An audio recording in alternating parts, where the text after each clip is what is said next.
The gravel crunched a mournful greeting beneath my tires, each stone a tiny, brittle protest against the intrusion. I had driven for hours, leaving behind the comforting precision of my workshop, the scent of linseed oil and aged wood for this. A place the solicitor had described with an almost reverent shudder as unquestionably grand, albeit unloved. Unloved was an understatement. As the old estate wagon finally cleared the last curve of the overgrown driveway, the manor house loomed, a silhouette against the bruised autumn sky. It was colossal, a hulking mass of darkened stone and skeletal chimneys. Ivy, thick as a man's arm, wrestled with the masonry, its tendrils a verdant stranglehold around crumbling window frames. Generations of neglect had left their mark, not just in the peeling paint or the moss-slicked roof tiles, but in the very atmosphere that pressed down on the property. It felt ancient, heavy, as if the air itself was saturated with forgotten sighs and unspoken histories. I killed the engine, and the sudden silence was profound, broken only by the rustle of dry leaves skittering across the cracked flagstones and the distant, mournful keen of the wind through the eaves. My life had always been one of meticulous order. Each chisel in my workshop had its place. Each antique I restored was approached with a surgical precision, a quiet reverence for its past. I found solace in the tangible, in the slow, deliberate process of bringing beauty back from decay. This inheritance, however, felt less like an opportunity for restoration and more like an archaeological dig into the heart of a sleeping leviathan. I was a solitary man by nature, content with the company of silent objects and the whispers of history they carried. But this place felt different. The air tasted of wet earth, mildew, and something else. Something metallic and faintly acrid, like old iron left out in the rain for a century. I retrieved the heavy iron key from the glove compartment, its intricate ward a testament to forgotten craftsmanship. The main door, a formidable slab of oak studded with tarnished brass, groaned open with a sound like a dying beast. A cloud of dust motes, disturbed from their long slumber, danced in the slivers of weak daylight that pierced the gloom. My breath plumed white in the frigid hall. A grand staircase, its banister intricately carved but draped in cobwebs, spiraled upwards into the unknown. I ran a gloved hand over the nearest wall.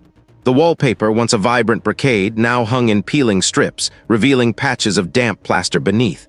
Every surface was cloaked in a fine, velvety layer of dust, as if the house itself had exhaled a final, weary breath and coated everything in its wake. My restorer's eye, usually quick to identify periods and styles, found itself overwhelmed. This wasn't merely neglect, it was an active rejection of care, a deliberate surrender to the elements. A floorboard creaked somewhere above me, a faint, almost imperceptible groan, though I knew I was alone. My rational mind dismissed it as the house settling, the old timbers adjusting to the subtle shifts in temperature. I had brought only essentials, a small bag of clothes, a toolbox of basic inspection equipment, and the thick sheaf of documents from the solicitor. I set my bag down in the dust, the soft thud echoing unnaturally in the cavernous space.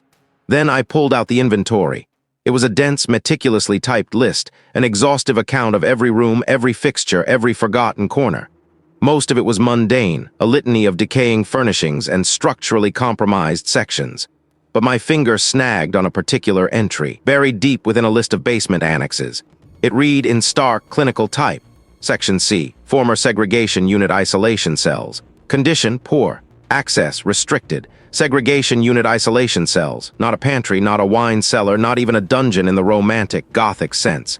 This was an institutional term, a phrase that conjured images of stark, windowless rooms and the deliberate containment of something unwanted.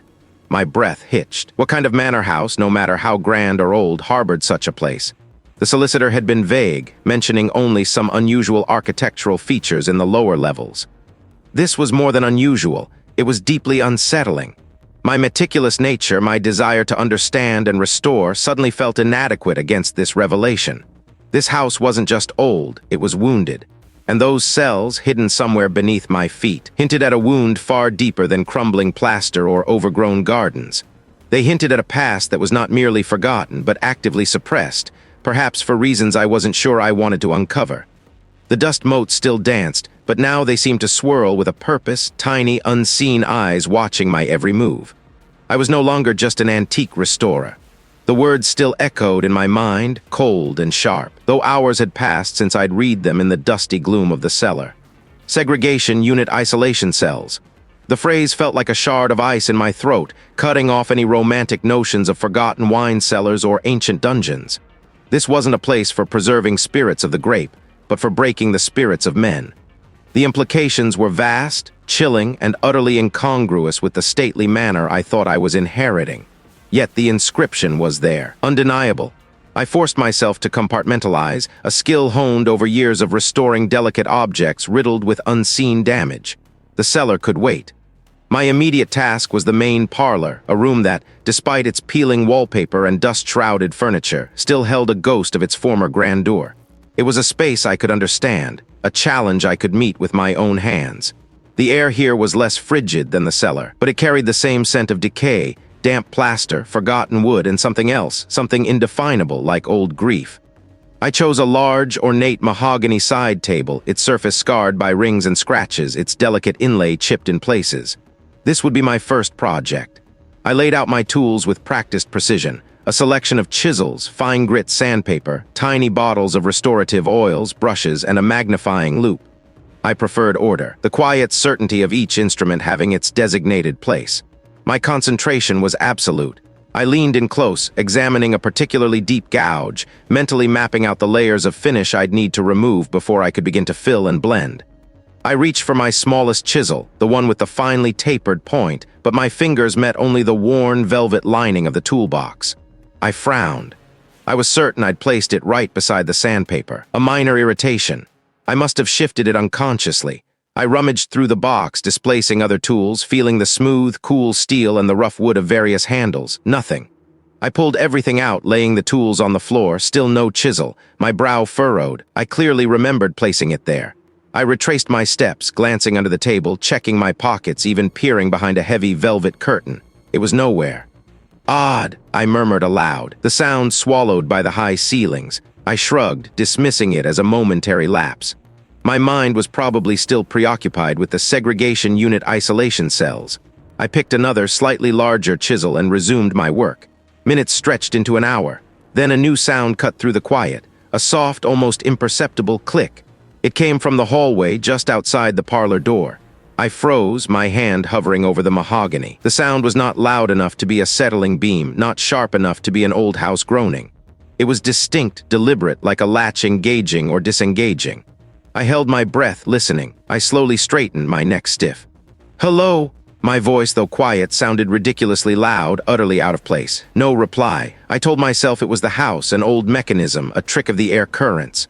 I walked to the parlor door, pushing it open wider. Dust motes danced in the sparse shafts of light from the tall windows. No one. The front door was still bolted, the windows still latched. I was alone. I had to be. Returning to the table, a new unease prickled at my skin. As I bent over the table again, a fleeting movement caught my eye, a flicker at the very edge of my vision, near the tall grandfather clock in the far corner. My breath hitched. My heart, which had been beating a steady rhythm of restoration, now picked up an erratic pace. I spun around, sweeping the room with my gaze. The clock stood silently, its pendulum still. The heavy draperies hung motionless. Just my imagination, I reasoned, the strain of the day, the unsettling discovery in the cellar. I was tired, perhaps. I was no longer simply in a quiet old house. I was being watched. The silence wasn't empty. It was pregnant with an unseen observer, its gaze like an unseen weight pressing down on me. I picked up the sandpaper, but my hands trembled slightly, and the fine dust of the old wood felt less like a part of my craft and more like something ancient, something disturbed. This was something else entirely. I stood in the vast echoing space, the beam of my lantern cutting through the oppressive darkness. The air hung thick and stagnant, a cloying blend of damp earth, pulverized plaster, and something else. A faint, metallic scent that prickled the back of my nose, like old pennies or dried blood. Before me, a row of heavy, iron-bound doors, each one scarred and pitted, stood sentinel along a corridor carved directly into the bedrock beneath the manor. They weren't grand, not like the oak doors upstairs, but brutish, functional. Each had a small, sliding hatch at eye level, and another near the bottom, just large enough to push a bowl through. My meticulous nature, usually a comfort, now felt like a curse. I couldn't just leave it, I had to know.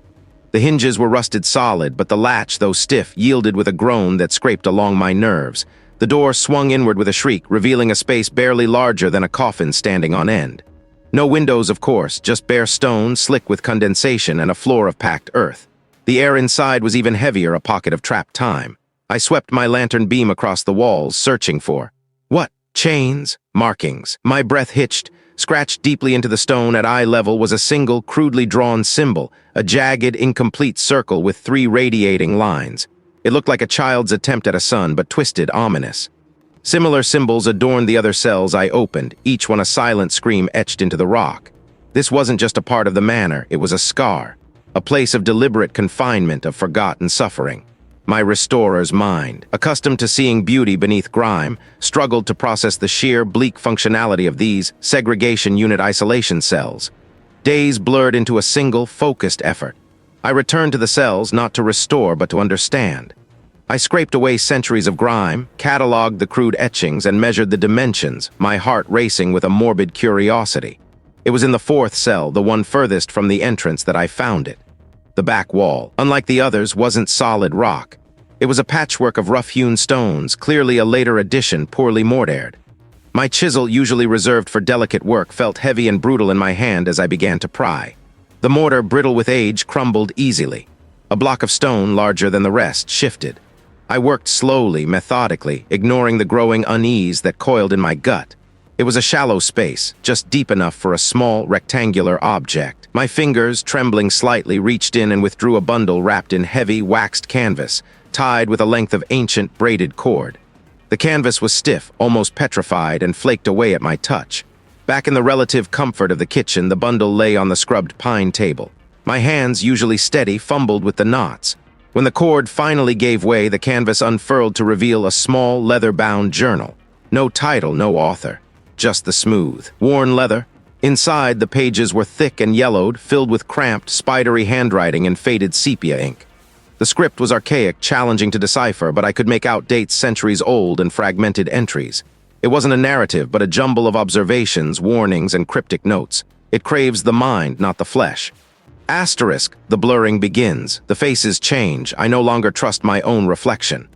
They brought another. A new vessel, the keeper watches. The old rituals forgotten. The entry spoke of a hunger, a blurring, a keeper, all tied to the manor, to this place. There were sketches too, crude depictions of the same jagged, incomplete circle I'd found in the cells, alongside other symbols I couldn't identify. One page showed a rough map of the manor grounds, highlighting certain wells and overgrown groves, all marked with the same unsettling symbol. It was a history, vague and terrifying, hinting at something far more sinister than mere isolation.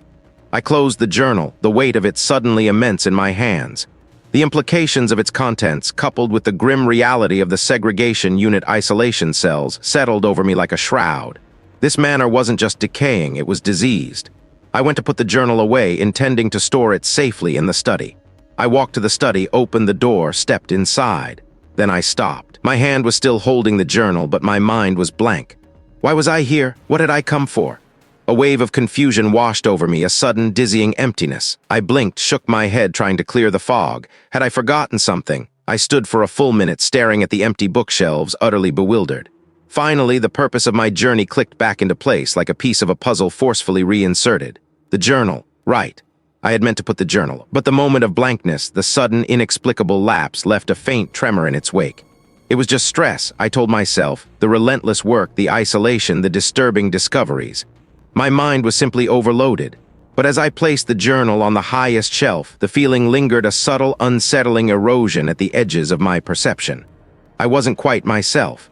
And the thought, though fleeting, was enough to send a shiver down my spine. The crude sketches on the journal pages blurred, the jagged circle seeming to pulse with a faint internal light in the dimness of the segregation unit isolation cells. A cold knot in my stomach tightened into an icy fist. Hunger, blurring, keeper. The words echoed in the oppressive silence, each syllable a shard of ice. I couldn't decipher the other symbols, but their angular, unsettling forms felt ancient, malevolent. This wasn't just a prison. It was a repository of something far older, far more sinister than I had ever imagined. I needed more. These fragmented entries were a starting point, a thread leading into a labyrinth. My flashlight beam danced over the damp stone walls, illuminating the faint, disturbing carvings that mirrored the journal's symbols. The air in these cells felt heavy, thick with forgotten anguish. I backed away slowly, clutching the journal, my fingers numb. I retreated to the manor's library, a vast, echoing chamber I hadn't fully explored. Shelves upon shelves of forgotten tomes, their spines cracked and faded, offered a daunting task. I needed context, any scrap of information that could explain the journal, the symbols, the hunger. Days blurred into a monotonous cycle of frantic searching. My hands grew grimy with dust, my eyes strained from reading under the weak glow of a single lamp. I unearthed old ledgers, faded property deeds, and even a collection of local newspaper clippings from the late 19th and early 20th centuries. The early records were mundane, detailing land transfers and minor repairs. But as I delved deeper, a pattern began to emerge, subtle at first, then increasingly stark. There were accounts, often brief and tucked away in the society pages, of unexplained departures or sudden withdrawals from public life by previous manor occupants. One clipping from 1898 spoke of the manor's then-owner, a reclusive industrialist, who simply vanished, leaving behind a perfectly set breakfast table and no note. The local constable attributed it to a nervous breakdown and flight, but the language felt dismissive, almost deliberately vague. The most disturbing discovery was a series of handwritten letters, tucked into a decaying family Bible. They were from a distant relative of one of the manor's previous owners, writing to a confidant. The script was frantic, almost illegible in places. He speaks of a growing emptiness, one letter read. A sense that his very self is being consumed. He forgets faces, names, even his own reflection sometimes. A thing that feeds on the essence, and a keeper who tried to contain it, a term that made the journal's entry about a keeper resonate with terrifying clarity. The final letter was a desperate plea for help, ending abruptly mid-sentence, the ink smudged as if the writer had been interrupted. The more I read, the more the manor felt less like a house and more like a living, breathing entity, its stones saturated with forgotten horrors. The entity's influence, I realized, wasn't just in the historical accounts. It was seeping into my own reality. Sleep became a torment. I'd drift into a restless doze only to be plunged into vivid, disorienting nightmares. I was always in the segregation unit isolation cells, but the walls would melt and shift, the stone dissolving into a swirling gray mist. I'd reach out, trying to grasp at my own memories, only for them to crumble like ash in my hands. I'd wake with a gasp, drenched in sweat, my heart racing, the images so real they lingered in the corners of my vision. The waking hours offered little respite. One afternoon, while carefully cataloging a box of old photographs, I glanced at my reflection in the dusty glass of a framed portrait. For a fleeting instant, my own face seemed alien, the eyes sunken, the mouth twisted into a rictus of fear that wasn't mine. I blinked and it was gone, replaced by my usual tired, bewildered expression. Then came the memory gaps, small at first, innocuous. I'd set down a tool, turned my back, and when I looked again, it was gone, only to find it minutes later in a place I knew I hadn't put it. I'd stand in the middle of a room, a task half finished, and realize I had no idea what I was doing or what I had been about to do. A conversation I thought I'd had with a colleague about a specific restoration technique evaporated from my mind, leaving only a vague, unsettling impression. It was like trying to scoop water with a sieve. My meticulous nature, the very core of my identity as a restorer, was eroding. I started to doubt everything. Had I locked the front door? Had I eaten breakfast? Was that conversation real or a trick of my exhausted mind? The lines between reality and delusion blurred just as the journal had warned. The blurring wasn't just a concept, it was a process happening to me. Panic began to claw at the edges of my composure. I was losing myself piece by agonizing piece, and the deeper I delved into the manor's past, the faster it seemed to happen. The endless sifting through forgotten papers had scraped my nerves raw. My fingers, perpetually smudged with fine, ancient dust, felt alien, not quite my own. The weak glow of the solitary lamp cast long, dancing shadows, turning every creak of the old house into a potential presence, every rustle of parchment into a whisper I couldn't quite decipher. I'd unearthed old ledgers, faded property deeds, and even a collection of local newspaper clippings from the late 19th and early 20th centuries, each brittle page exhaling the scent of decay and forgotten lives. Then, tucked between two thick, leather-bound financial records, I found it. Not a document, but a small, crudely drawn charcoal sketch on a piece of heavy, cream-colored paper. It depicted a hallway, long and narrow, lined with what looked like heavy, bolted doors. No windows, no discernible features beyond the oppressive symmetry. It was unsettling, not because of what it showed, but because of the profound sense of emptiness it conveyed. I stared at the sketch, my breath catching in my throat. As I traced a finger over the charcoal smudges, the air around me thickened, growing heavy and still. The lamp flickered once, then settled into a dimmer, more anxious glow. A faint, metallic tang pricked at the back of my tongue, like old blood or rusty iron, a smell that had no business being in this dusty study. Not audible words, not even distinct sounds, but a cacophony of lost voices inside my head, like static on a dying radio. They spoke of things I didn't understand, names I didn't know, fears that weren't mine. My grip on the sketch tightened, my grip tight. This wasn't the manor playing tricks. This was something more direct, more invasive. It felt like a hand reaching into the softest parts of my mind, rummaging through the drawers of my past. A jolt, like a sudden drop in an elevator, seized me. The study, with its familiar scent of aged paper and wood polish, dissolved. The lamp, the desk, the stacks of documents all gone. On either side, heavy, steel-plated doors, each with a small, barred aperture, stretched into the infinite distance. This was it, I realized with a sickening lurch of my stomach.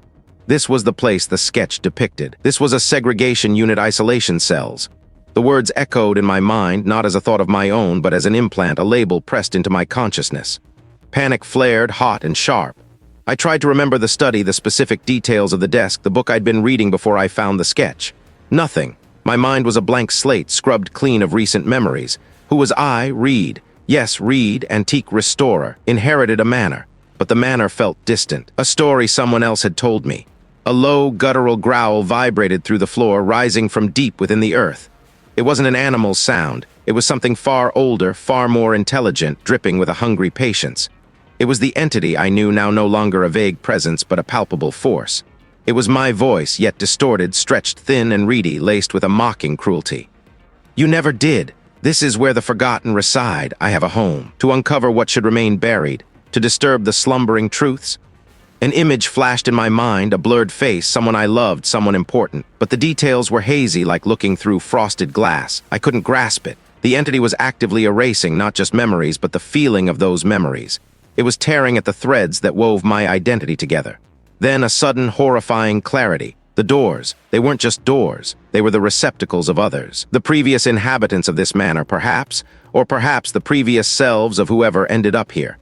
Each one contained a fragmented identity, a discarded memory, a piece of a soul that the entity had consumed. This wasn't just a place of confinement. It was a larder, a pantry for the forgotten. The revelation hit me like a physical blow. The entity didn't just consume memories. It consumed the selves built upon those memories, leaving behind empty vessels, husks. And it was doing the same to me right now in this mental prison. My past was dissolving, my present was a lie, and my future was to become another unremembered occupant of these cells. I fought back, desperately, instinctively. I clawed at the fragments of my identity, struggling to anchor myself. My name, my work, the meticulous care for forgotten objects. The feeling of sandpaper on wood, the scent of linseed oil, the satisfaction of bringing something broken back to life. These were mine. The entity shrieked, a soundless scream that vibrated through my very bones. It was a sound of frustration, of thwarted hunger. The walls around me rippled, the gray shifting like disturbed water. For a moment, the metallic tang intensified, suffocating me, then just as suddenly it receded.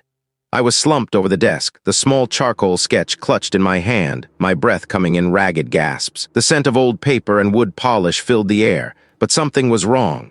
I looked down at the sketch, then back at my hands. They were my hands, yes, but they felt distant, as if I was seeing them through a pane of glass. And the sketch, it now seemed to pulse with a faint, malevolent light mocking me. I closed my eyes, trying to recall the last few minutes. Was it real? Had I truly been there, or had the manor itself, or the entity within it, manufactured the entire experience? The line between what was tangible and what was a terrifying delusion had not just blurred, it had ceased to exist. I was Reed, I was certain. My own voice. The morning light, a sickly gray bleeding through the grimy panes, did little to dispel the clinging dread. It wasn't just the chill in the air. It was a cold that seeped into my bones, a knowledge that something had been here, was here, twisting the very fabric of my existence. The blurred face from yesterday, the phantom of a loved one I couldn't name, haunted the edges of my vision. I had to get out. A sudden, desperate surge of will propelled me towards the front door. The heavy oak felt familiar under my touch, the ornate brass handle cool. I turned it, expecting the familiar click, the swing inward. Instead, it was solid, unyielding. Locked. I tried again, twisting harder, my knuckles aching. Nothing. I dug into my pockets, searching for the heavy iron key I always used, the one I'd used 100 times since arriving. My fingers met only lint and the smooth fabric of my trousers. Where was it?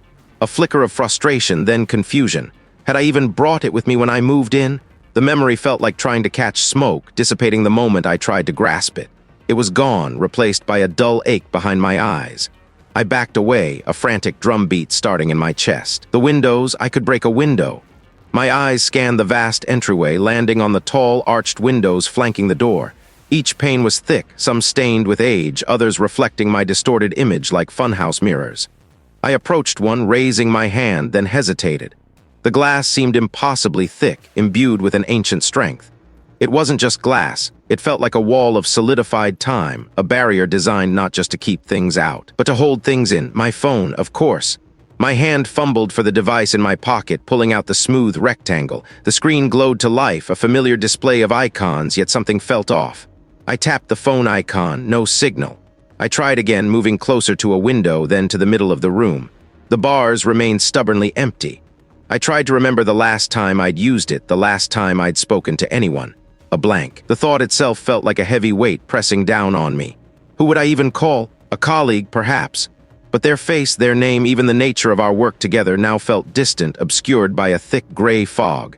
A name danced at the edge of my consciousness, a faint echo, but I couldn't pin it down. The numbers on the keypad swam, meaningless glyphs. I wasn't just locked in, I was isolated, cut off. The house felt like a living thing, closing its grip around me. I needed another way out. The back door, a service entrance, the basement. I ran, my footsteps echoing unnaturally loud on the polished floorboards through the sprawling kitchen past the pantry towards the rear of the manor. The back door, a smaller, less imposing cousin of the front, was similarly locked. The bolt was rusted solid, fused into its housing. I yanked, I pushed, I kicked, but it didn't budge. My breath hitched in my throat, ragged and uneven. Then a flicker of memory. The old root cellar beneath the kitchen. A heavy wooden door, always a little ajar, leading down into the cool earth. Maybe that was it. I found the door hidden behind a stack of unused copper pots. It was indeed slightly open, emitting a faint, earthy smell. Hope, fragile and desperate, surged through me.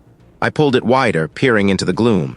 The air grew heavier, cooler, carrying with it a faint, metallic tang I couldn't place. The beam revealed not a root cellar, but a long, narrow corridor.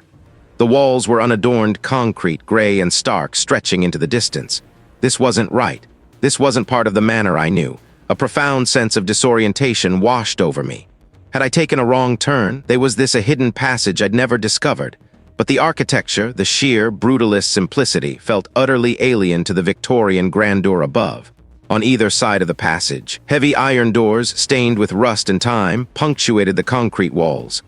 The metallic tang in the air intensified, mingling with a faint, cloying sweetness, like old, forgotten blood. My flashlight beam danced over a rough, hand-scratched symbol etched into one of the concrete walls, then over another and another. Not symbols, but desperate, crude marks, tally marks, lines of despair. I found myself standing in what could only be described as a series of confinement cells.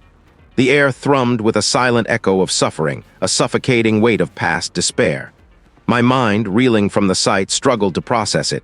These were segregation unit isolation cells. The words formed in my head, stark and terrifying, even as I questioned their very presence here. In my manner, it made no sense. This was not a place for wine storage or forgotten antiques. This was a place for locking things away, for breaking spirits. I pushed open one of the heavy iron doors. The hinges groaned, a sound like a tortured sigh. Inside, the cell was bare, small, and utterly bleak. Concrete floor, concrete walls, concrete ceiling. No window, no light. The only feature was a shallow, rusted drain in the corner, and on the opposite wall, a series of deep, desperate gouges, as if someone had clawed at the unyielding surface until their fingers bled. This wasn't just a part of the house. It was a wound, a scar. And the entity, I realized with sickening clarity, had led me here. It hadn't just thwarted my escape. It had shown me a deeper truth, a more horrifying reality. I wasn't just trapped in the manor. I was trapped by it, body and mind. My memory was fraying, my perception twisting, and now I had found the very heart of its ancient, malevolent purpose. The isolation wasn't just physical. It was a psychological cage, tightening around me with every breath. I was alone, utterly and irrevocably, with something that fed on the very essence of who I was. The blurred face that had materialized in the glass, a phantom reflection of something that wasn't me, yet was, lingered in my mind's eye, a spectral taunt. It was a face devoid of features, a smear of identity, and I knew with a horrifying certainty that it was a glimpse of my own future. The antique restorer in me, the part that craved order and clarity, rebelled against this creeping chaos. I needed answers, not just for the manor, but for myself. I stumbled through the echoing halls, the manor groaning around me as if in sympathy with my disintegrating sanity. My gaze darted from the peeling wallpaper to the cracked plaster, searching for a sign, a forgotten detail. The house felt alive, a vast, hungry organism, and I was caught in its digestive tract. A faint, cloying scent, like dust mixed with something metallic and ancient, seemed to guide me. It was the same smell I'd noticed weeks ago, but now it was stronger, pulsing with a sinister vitality. My feet, as if independent of my will, carried me deeper into the forgotten western wing, a section I'd barely touched in my initial restoration efforts. The wall here was different, not just damp and decaying, but visibly patched, a crude attempt to conceal something. My fingers traced the rough mortar, finding an almost invisible seam. With a surge of adrenaline, I pushed. The section groaned, then gave way with a grating shriek of rusted hinges, revealing a narrow, lightless passage. The air that rushed out was stale and heavy, tasting of earth and forgotten time. I fumbled for the lantern I always carried, its beam cutting a wavering path into the gloom. The passage led downwards, a winding stone staircase that seemed to burrow into the very foundations of the earth. Finally, the passage opened into a larger, cavernous space. My lantern beam swung wildly, illuminating a series of cramped, windowless chambers, separated by thick iron-barred gates. These were the segregation unit isolation cells. The cells were barren, stripped of everything but the lingering residue of despair. On the cold stone floor of the central cell, I saw them. Not documents, not books, but a collection of crude etchings carved directly into the rock. And among them, a series of small, brittle, leather-bound journals, their pages brittle as autumn leaves. Someone had been held here, not just confined, but studied. My hands trembled as I carefully opened the first journal. The script was spidery, almost illegible, but the words, once deciphered, struck me like physical blows. It was the account of a previous resident, a man whose identity had slowly been flayed from him. Then it escalated. Faces blurred. Memories of loved ones became hazy. His own reflection became alien. The entity, he called it, was not a ghost or a demon in the traditional sense. It was a predator of consciousness, an ancient psychic parasite that fed on the very essence of identity. The previous residents of the manor, the ones who had vanished or gone mad, hadn't simply succumbed to the house's decay. They had been consumed, their memories and identities absorbed, becoming sustenance for something unspeakably old and hungry. The journal described its method, a slow, insidious erosion. It manifested as doubts, as forgotten moments, as a creeping sense of unreality. It blurred the lines between past and present, between self and other. The face in the glass, the one that wasn't mine, yet contained a horrifying echo of what I was becoming, it was the entity's face, assembled from the fragments of its victims. It was me, but not me. My breath hitched. The ultimate cost, the journal detailed, was not death, but obliteration of the self. The empty husks it left behind weren't truly alive, nor were they truly dead. They were just data, fuel, and the sacrifice. The final, horrifying truth clicked into place. The entity didn't want blood or a life. It wanted identity. It thrived on the total surrender of self. To appease it, to defeat it, one had to either offer a complete identity for consumption, or somehow starve it of its sustenance. But how could I starve something that lived on the very fabric of who I was when it had already begun to feed? I was already compromised. The blurred memories, the shifting reality, I was becoming its next meal. The man in the journal had descended into a faceless madness, his final entries mere scribbles, repetitions of a single, desperate plea. Remember me, remember me. I looked around the segregation unit isolation cells, seeing them now not as places of confinement, but as a larder. A place where identities were kept, processed, devoured. The metallic, ancient smell intensified, and I could almost hear the faint, hungry hum of the entity, a soundless vibration that resonated in my very skull. It wasn't just in the walls, it was in me. And I knew with a certainty that threatened to shatter my remaining sanity that it was waiting for me to forget myself entirely, waiting for the ultimate sacrifice. The segregation unit isolation cells, a larder. The words echoed in the hollow space of my skull, a chilling certainty settling amidst the fog of what I once knew as my own thoughts. The metallic, ancient smell intensified, not just in my nose, but seeming to vibrate in the very marrow of my bones, a soundless hum that was nevertheless deafening. It was a hunger, vast and patient, and I was on the menu. I stood in the corridor, my fingers tracing the rusted rivets of one cell door. The iron was cold, flaking beneath my touch, a testament to years of neglect or perhaps careful preservation of its purpose. Each cell was a perfect square of desolation. Thick stone walls, a single narrow slot high up, meant to admit a sliver of grudging light, a heavy bolted door. No windows, no comforts, just oblivion. They were designed to strip away the outside world, to leave a person with nothing but their own crumbling mind. Now I understood they had been built to serve a different, far more sinister master. My memories were dissolving like old photographs left in sunlight. Faces, names, moments, they were all becoming indistinct smudges, their edges blurred, their colors faded. Sometimes I'd grasp at a name only to find it crumbling to dust in my mental fingers. My craft, the meticulous restoration of antiques, the precise knowledge of patina and grain even that was fraying at the edges. I knew I was Reed, but the why and the what of Reed were slipping away. This wasn't just forgetfulness, it was a surgical excision, a careful harvesting. There was no time for that. I had to think. I had to remember what I still knew. The entity fed on identity. It devoured memories, twisting perception, making me question every truth. But it wasn't just taking, it was avoiding certain things. As I struggled to recall a specific detail from my childhood, a small, insignificant event involving a chipped porcelain doll, I felt a peculiar resistance.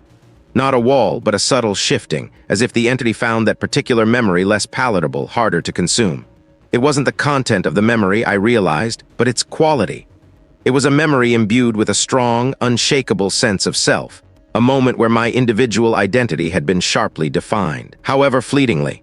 The entity preferred the malleable, the fragmented, the easily separated strands.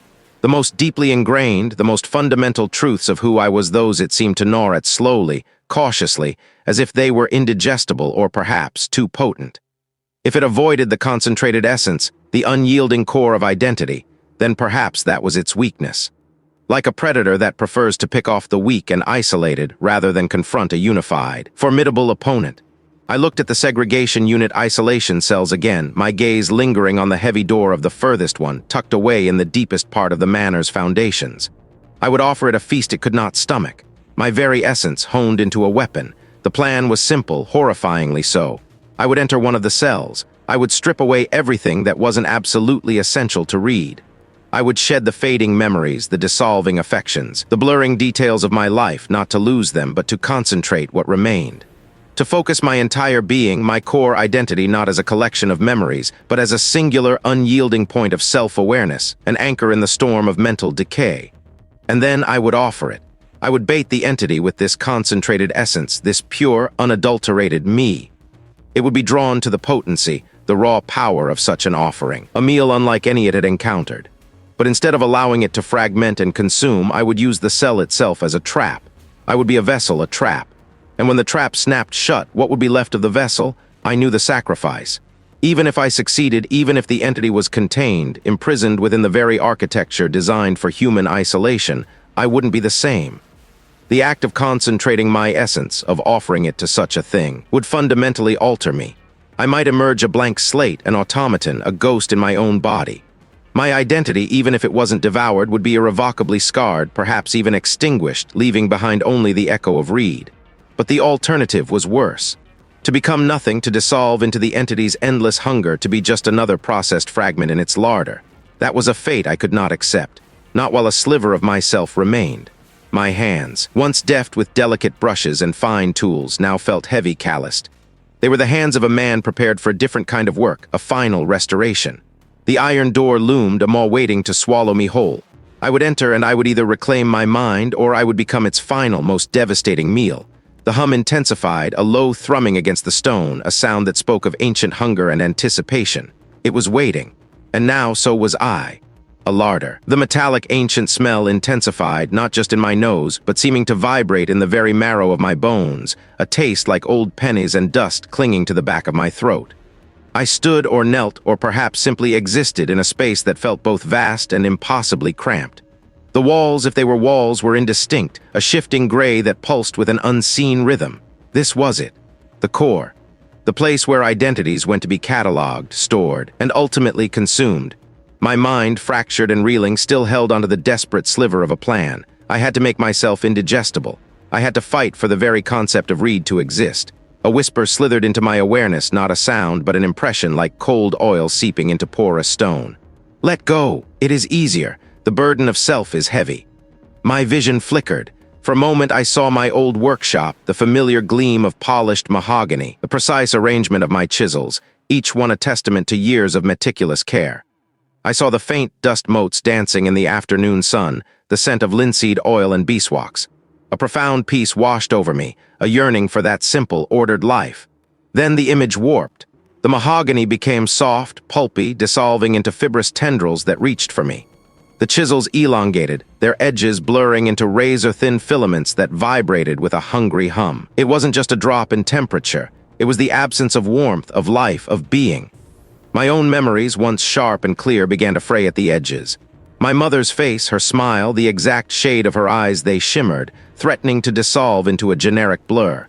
My father's booming laugh, the specific cadence of his voice when he spoke of his own craft, it became an echo, indistinct, like listening through layers of thick glass. This was the larder. It wasn't just a place to store, it was a place to process, to break down the intricate structures of a life, to render them into a form it could absorb. My identity was being dismantled, atom by atom. I closed my eyes, forcing myself to concentrate. My plan, it wasn't about fighting with strength, but with detail. The entity fed on the general, the vague, the surrendered. I had to cling to the specific. I conjured the image of a particular piece I had restored, a small, intricately carved wooden box, 18th century, with a broken hinge. I remembered the exact grain of the walnut, the way the light caught the tiny imperfections in the carving. I remembered the delicate curve of the hinge, the exact amount of pressure I applied to mend it, the faint click it made when it finally closed perfectly. Meaningless, a triviality, and the hinge, a dovetailed joint barely visible. I focused on the feel of the wood under my fingertips, the faint scent of old polish. It was like striking a match in a dark room. The light was fleeting, but it was light. My specific concrete memory was a stone in its fluid maw. It shifted tactics. A wave of overwhelming despair washed over me, a sense of profound loneliness. I was utterly alone, always had been, always would be. My craft, my meticulous work, it was all pointless, a desperate attempt to impose order on a chaotic, uncaring universe. No one truly saw it, no one truly cared. This was the erosion of purpose, the dissolution of my drive.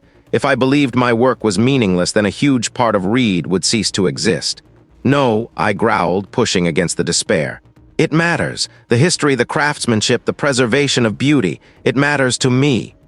I remembered the satisfaction of bringing a forgotten piece back to life, the quiet joy of seeing its original glory re-emerge from layers of grime and neglect. That feeling was mine, inextricably linked to who I was. The gray walls pulsed faster, the metallic smell intensifying to the point of nausea. The entity was trying to overwhelm me, to drown me in its vast, consuming emptiness. It projected images of my failures, of pieces I couldn't save, of mistakes I had made, each one magnified, twisted into grotesque caricatures of incompetence. I fought back with a specific memory, the restoration of a specific grandfather clock, its intricate brass mechanism seized with rust. The hours I spent patiently cleaning each tiny gear, the smell of the specialized solvents, the faint tick-tock that finally emerged, a heartbeat returned to a silent sentinel.